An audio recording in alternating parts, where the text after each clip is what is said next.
Hello दोस्तों, एकलव्य अकादमी में आप सबका स्वागत है। आज की वीडियो का शीर्षक जैनेन्द्र कृत अपना अपना भाग्य कहानी का वाचन है, जो कि एनटीए नेट के पाठ्यक्रम में संकलित है। तो चलिए हम इस कहानी का वाचन शुरू करते हैं और वीडियो के अंत में इस पर थोड़ी चर्चा भी की जाएगी। तो वाचन कुछ यूँ है। बहुत देर तक निरुद्देश्य घूमने के बाद सड़क के किनारे की एक बेंच पर बैठ गए। नैनीताल की संध्या धीरे धीरे उतर रही थी। रुई के रेशे से भाप के बादल हमारे सिरों को छू छू कर बेरोक टोक घूम रहे थे।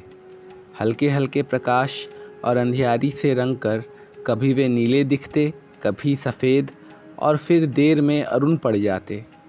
वे जैसे हमारे साथ खेलना चाह रहे थे। पीछे हमारे पोलो वाला मैदान फैला था। सामने अंग्रेज़ों का एक प्रमोद गृह था, जहाँ सुहावना रसीला बाजा बज रहा था, और पार्श्व में वही सुरम्य अनुपम नैनीताल। ताल के किसी तय अपने सफ़ेद पाल उड़ाती एक दो अंग्रेज़ यात्रियों को लेकर इधर से उधर और इधर से उधर खेल रही थी। कहीं कुछ अंग्रेज़ एक एक सामने प्रतिस्थापित का अपनी सुई सी शक्ल की डोंगियों को मानो शर्त बांधकर सरपट दौड़ रहे थे। कहीं किनारे पर कुछ साहब अपनी बंसी डाले सधैर्य एकाग्र एकस्थ एकनिष्ठ मछली चिंतन कर रहे थे। पीछे पोलॉन के बीच किलकारियां मारते हुए हॉकी खेल रहे थे। शोर मारपीट गाली गलौज भी जैसे खेल का ही अंश था। इस तमाम खेल को उतने क्षणों का उद्देश्य बना। वे बालक अपना सारा मन, समग्र बल और समूची विद्या लगाकर मानो खत्म कर देना चाहते थे। उन्हें आगे की चिंता न थी, बीते का ख्याल न था। वे शुद्ध तत्काल के प्राणी थे। वे शब्द की संपूर्ण सच्चाई के साथ जीवित थे। सड़क पर से नर नारियों का अविरल प्रवाह आ रहा था और जा रहा था। उसका ना ओर था ना छोर। यह प्रवाह कहाँ जा रहा था और कहाँ से आ रहा था, कौन बता सकता था। सब उम्र के, सब तरह के लोग उसमें थे। मानो मनुष्यता के नमूनों का बाजार सजकर सामने से इठलाता निकला जा रहा हो। अधिकार गर्व में ताने अंग्रेज उसमें थे, और चिथड़ों से सजे घोड़ों की बाघ थामे पहाड़ी उसमें पहाड़ी थे, जिन्होंने अपनी प्रतिष्ठा और सम्मान को कुचलकर शून्य बना लिया है, और जो बड़ी तत्परता से दुम हिलाना सीख गए हैं। भागते, खेलते, हंसते, शरारत करते लाल लाल अंग्रेज बच्चे थे, और पीली पीली आंखें फाड़े पिता की उंगली पकड़कर चलते हुए अपने हिंदुस्तानी नैनिहाल भी थे। अंग्रेज पिता थे जो अपने बच्चों के साथ भाग रहे थे, हंस रहे थे और खेल रहे थे। उधर भारतीय पितृदेव भी थे, जो बुजुर्गों को अपने चारों तरफ लपेटे धन संपन्नता के लक्षणों का प्रदर्शन करते हुए चल रहे थे। अंग्रेज रमणियाँ थीं, जो धीरे धीरे नहीं चलती थीं, तेज चलती थीं। उन्हें न चलने से थकावट आती थी, न हंसने में मौत आती थी। कसरत के नाम पर घोड़े पर भी बैठ आती थी, और घोड़े के साथ जरा जी होते ही किसी किसी हिंदुस्तानी पर कोड़े भी फटकार सकती थी। वे दो दो तीन तीन चार चार की टोलियों में निशंक निरापद इस प्रवाह में मानो अपने स्थान को जानती हुई सड़क पर चली जा रही थी। उधर हमारी भारत की कुल लक्ष्मी सड़क के बिल्कुल किनारे दामन बचाती और संभलती हुई साड़ी की कई तहों में सिमट सिमट कर लोक लज्जा, स्त्रीत्व और भारतीय गरिमा के आदर्श को अपने परोवेष्टनों में छिपाकर सहमी सहमी धरती में आंखें गाड़े कदम कदम बढ़ रही थी। इसके साथ ही भारतीयता का एक और नमूना था, जो अपने कालेपन को खुरच खुरच कर बहा देने की इच्छा करने वाला अंग्रेजी दां पुरुषोत्तम भी थे, जो नेटिवों को देखकर मुंह फेर लेते थे। अंग्रेज को देखकर आंखें बिछा देते थे और दुम हिलाने लगते थे। वैसे वे अकड़ कर चलते थे, मानो भारत भूमि को इसी अकड़ के साथ कुचल कुचल कर चलने का उन्हें अधिकार मिला है। घंटे के घंटे सरक गए, अंधकार गाढ़ा हो गया, बादल सफ़ेद होकर जम गए, मनुष्यों का वह ताता एक एक कर छीण हो गया। अब इक्का दुक्का आदमी सड़क पर छतरी लगाकर निकल रहा था। हम वहीं के वहीं बैठे थे। सर्दी सी मामूली हुई, हमारे ओवरकोट भीग गए थे। पीछे फिरकर देखा, यह लाल बर्फ की चादर की तरह बिल्कुल स्तब्ध सुन्न पड़ा था। सब सन्नाटा था। तल्ली ताल की बिजली की रोशनियाँ दीप मालिका सी जगमगा रही थीं। वह जगमगाहट 2 मील तक फैले हुए प्रकृति के जल दर्पण पर बिंबित हो रही थी और दर्पण का कांपता हुआ, लहरें लेता हुआ वह जल प्रतिबिंबों को 100 गुना 1000 गुना करके उनके प्रकाश को मानो एकत्र और पूंजीभूत करके व्याप्त कर रहा था। पहाड़ों के सिरों पर की रोशनियाँ तारों सी जान पड़ती थी। हमारे देखते देखते एक घने पर्दे ने आकर इन सब को ढक दिया। रोशनियाँ मानो मर गई, जगमगाहट लुप्त हो गई। वे काले काले बहुत से पहाड़ भी न दिखने लगे, मानो यही घनीभूत प्रलय था। सब कुछ इस घनी गहरी सफ़ेदी में दब गया, एक शुभ महासागर में फैलकर संस्कृति के सारे अस्तित्व को डुबो दिया। ऊपर नीचे चारों तरफ वह निभेद सफ़ेद शून्यता ही फैली हुई थी। ऐसी घटना, कोहरा हमने कभी नहीं देखा था। वह टप टप टपक रहा था। मार्ग अब बिल्कुल निर्जन चुप था। वह प्रवाह न जाने किन घोंसलों में जा छिपा था। उस कवृहदाकार शुभ शून्य में कहीं से 11 बार टन टन हो उठा, जैसे कहीं दूर कब्र में से आवाज़ आ रही हो। हम अपने अपने होटलों के लिए चल दिए। रास्ते में 2 मित्रों का होटल मिला। दोनों वकील मित्र छुट्टी लेकर चले गए। हम दोनों होटल आगे बढ़े। हमारा होटल आगे था। ताल के किनारे किनारे हम चल रहे थे। हमारे ओवरकोट तर हो गए थे। बारिश नहीं मामूली होती थी, पर वहाँ तो ऊपर नीचे हवा से कण कण में बारिश थी। सर्दी इतनी थी कि सोचा कोट में एक कंबल और होता तो अच्छा होता। रास्ते में ताल के बिल्कुल किनारे पर एक बेंच पड़ी थी। मैं जी में बेचैन हो रहा था।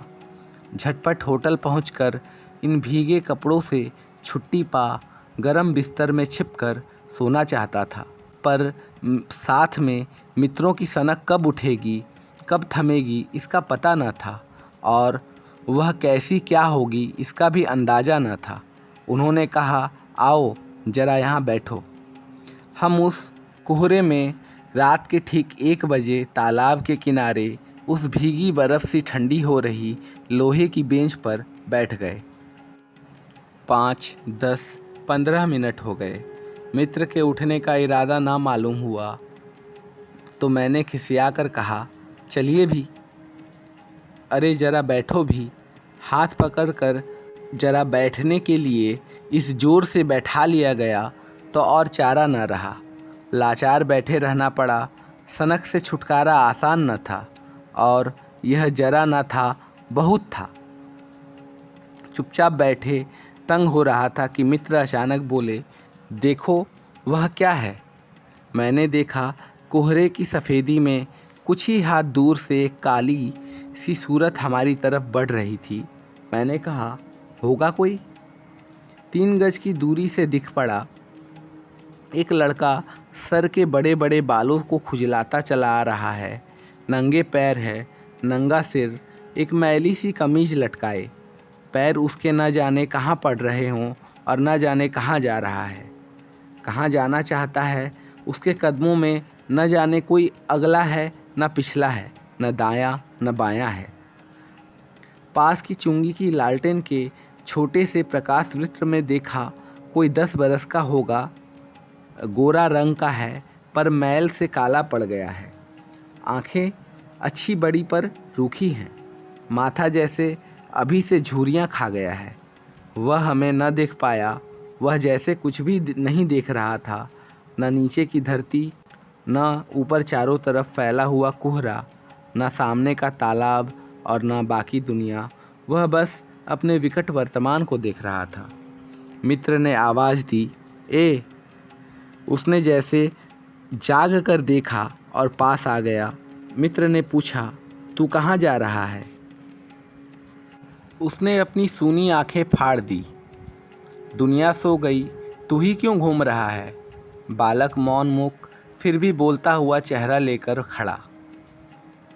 कहाँ सोएगा? मित्र ने पूछा। बच्चे ने कहा, यहीं कहीं। कल कहाँ सोया था? दुकान पर। आज वहाँ क्यों नहीं? नौकरी से हटा दिया। क्या नौकरी थी? सब काम, 1 रुपया और जूठा खाना। फिर नौकरी करेगा? हाँ। बाहर चलेगा? हाँ। आज क्या खाना खाया? कुछ नहीं। अब खाना मिलेगा? नहीं मिलेगा। यूं ही सो जाएगा?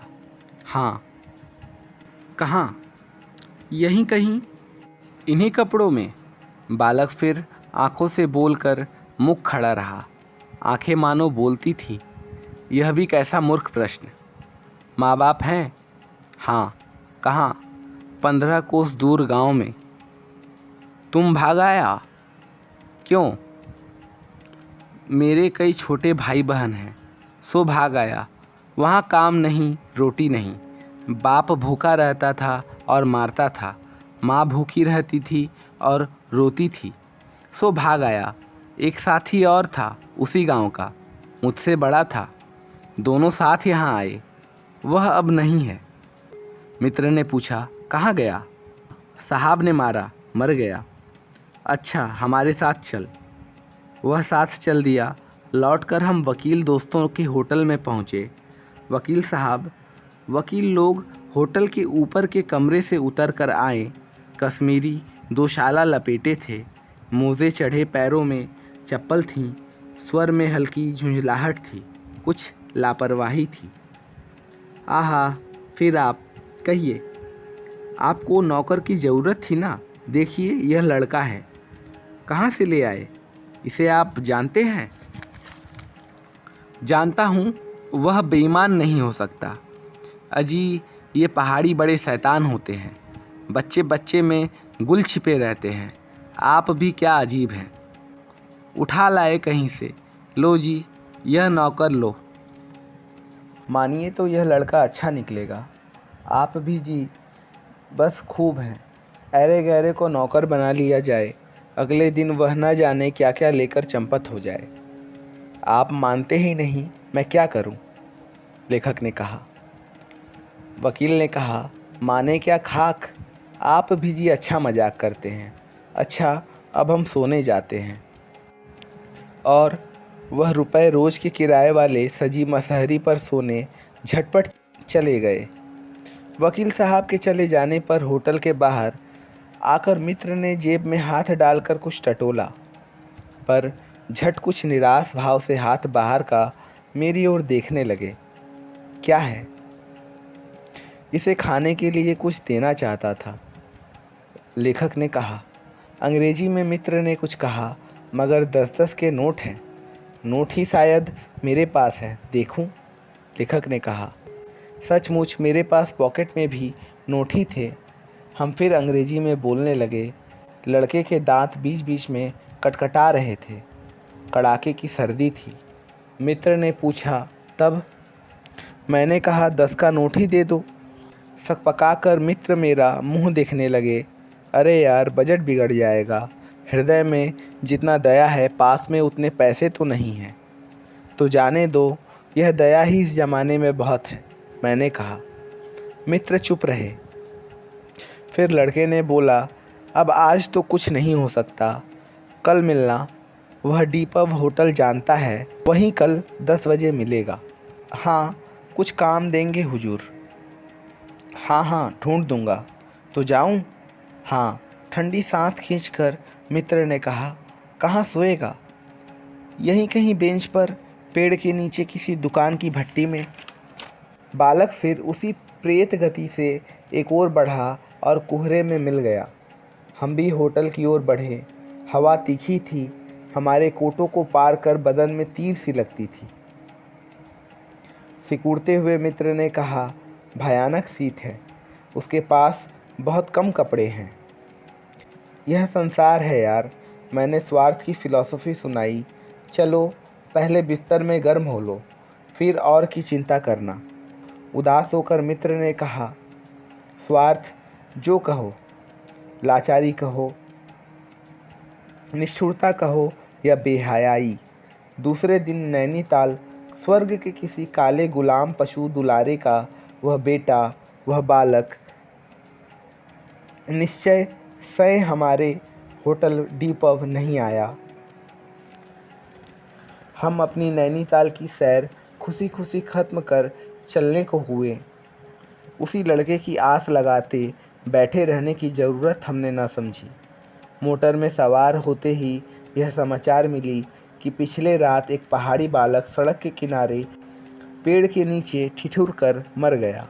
मरने के लिए उसे वही जगह, वही 10 बरस की उम्र और वही काले चिथड़ों की कमीज मिली। आदमियों की दुनिया ने बस यही उपहार उसके पास छोड़ा।